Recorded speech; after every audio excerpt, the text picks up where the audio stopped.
est là le premier rapport, du moins un résumé de toutes les recommandations de la société civile et d'experts émises lors des assises contre le racisme. La fin d'un processus de plusieurs mois qui a débuté en avril dernier. C'est un travail qui était nécessaire dans une région comme la nôtre, 184 nationalités qui coexistent sur ce territoire.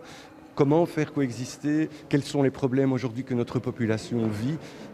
C'était important qu'on ait ce débat dans ce Parlement. Au total, 207 recommandations. Parmi elles, des propositions pour améliorer la lutte contre les discriminations à l'embauche, au logement, mais aussi promouvoir la diversité dans l'espace public. Il y a par exemple aussi le fait de renommer des noms de rues par des résistants juifs ou des personnes qui ont marqué l'histoire de la Belgique, des descendants de la population afro-descendante par exemple, de pouvoir renommer les noms de rues pour qu'elles puissent refléter la diversité bruxelloise. De son côté, la société civile attend les détails du rapport.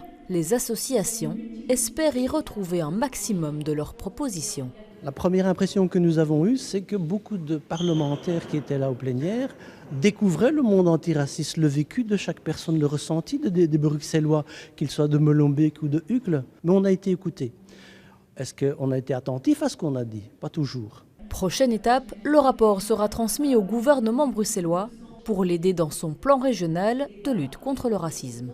La difficulté, c'est de passer des bonnes intentions à des mesures concrètes qui vont faire des différences dans la vie des gens. Ceci étant dit, la région a des compétences, donc elle peut prendre des mesures concrètes. Un gros travail s'achève, mais un nouveau commence. Certains thèmes comme la neutralité seront abordés dans d'autres commissions et auditions parlementaires.